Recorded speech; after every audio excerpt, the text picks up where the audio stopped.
At times the world is black and white, seemingly all is known and all is right. But there are times where the unexplained occur, fading the world into despair, and sometimes cursed into the nightmares that once can become reality. I once become stuck in a total eclipse, swallowed by the norm and facilitated by the orchestration that life is out of our control. I was trapped in a never-ending battle of myself and an entity that clouded my subconscious, using the same acts I believed in to be false. It started senior year of college when I met her. She was an ordinary girl living in the hills, but I loved the occult, and I saw her reading macabre books and Wiccan religion. Her name was Sasha, and being me, I wanted to know her better, so I asked her out. I met up with her in the library and asked her, "So, I can't help but notice you're into Curses of the Damned. What made you intrigued?" She responded with, "Well, for one, I believe there's a way to link two people together, symbolically placing them together for eternity. And second, I'm in. I've seen you around. Come to my apartment tonight. I promise it won't be regretful," while she stroked my chin and walked away. Things were looking amazing until some of my friends came by and told me about her. One of them told me she was a black widow and murdered all her boy toys or some shit. The other thought, what the hell is going on with her? She's probably a user. And the third just supported me. Like always, I got to her apartment around 8 p.m. after straggling to get the room number. She answered wearing a Slipknot shirt and faded jeans and pulled me in. Her room was dark with everything faded into darkness and several symbols form Wiccan no less for casting. She came in with a bottle of Bacardi and 2 shot glasses. Nonetheless, I don't think anything would happen. Until of course we started making out after about 2 shots. Being the lightweight I fucking am, she began kissing me lower on my neck, but instead of sucking, I felt a twinge. She freaking bit my neck, causing it to drip down my shirt. She smiled and apologized and ran to get a towel. I left not soon after, completely appalled at what happened. But it wouldn't be until the next day when I found out what she did after. Commotion was heard from her room and the police came and found her dead in the middle of a circle marked in her blood, one she made by slicing her wrist down the middle. I was called in around 11 a.m. a week later to give some light onto what happened. They found a small vial around her neck, half empty, that matched my blood perfectly. I told them what happened and how she bit me and made me lose a little blood.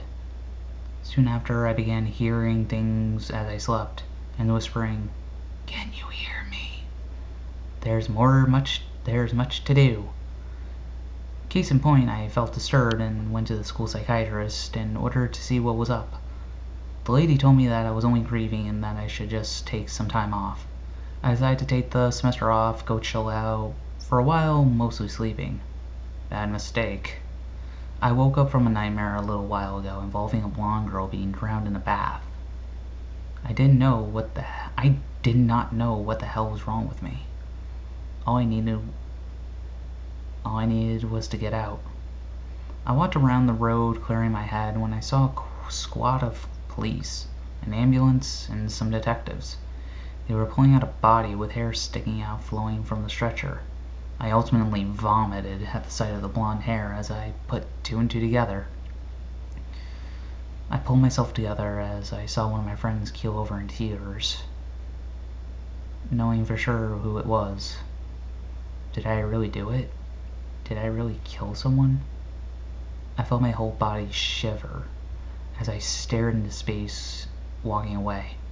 I tried not to sleep, but fell to at like 5:30. I thought I was awake when I saw her. Sasha appeared to me with scarred arms and smiling. She walked to me, licking her lips with dried blood on them. Isn't it wonderful? Carnage to the damned and the orchestration of the demise of the wicked. It's exhilarating in every fiber of my being, as she moaned. "What the fuck did you do to me, you psycho?" as I screamed at her. I made my wish a reality.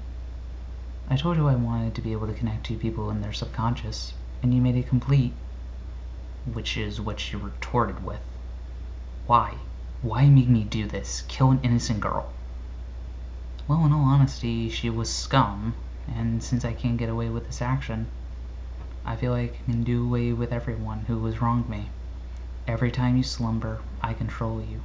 You're my world, my puppet, and now welcome to the main attraction," as she laughed maniacally. I awoke not soon after, in a sweat.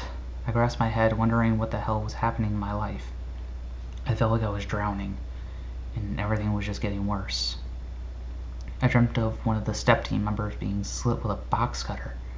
My eyes widened as I noticed on the news another college girl murdered with a slit throat. I packed my bags and left. Nothing I can do will stop the murder. She repeatedly asks if I can hear her. I called one of my friends, Dave, who's basically into the paranormal and is a pretty good whiz at brainwave technology. He lives up in the mountains, so that's where I basically went. He let me stay there for a while. He ran a few diagnostics using some weird device. Given his psych major, he was able to get this pretty easily. He found 2 pairs that were identical to each other, which meant there was something going on inside. Was I going insane, or was this girl really implanting her soul into my subconscious and leading me to murder? A friend came up to me with a few books on spiritual defiance, which I read back to front. And thanks to his connections, I was able to suppress my dreams. I never was scared before this time, but I found what caused such traumas.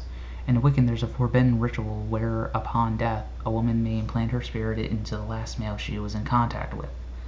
Sasha must have done this our first night together. I hope to God I can destroy this curse before something else happens. As I read on in the books, there was no reversal to the ritual, aside from the spirit lifts onto the other world only after the host body dies. Well, fuck me. The only way to get rid of her is to off myself. My friend asked me if it was the only way, and I didn't even think it was ever going to get better. So I told him it was the only way through. And I know as well as he does that I won't stop killing until I'm dead or arrested, and there's no way I'm getting stuck in fucking prison. Well, I guess shit just happens. I fell asleep soon after, before leaving, until I awoke from a horrific dream, knowing full well it was just reality.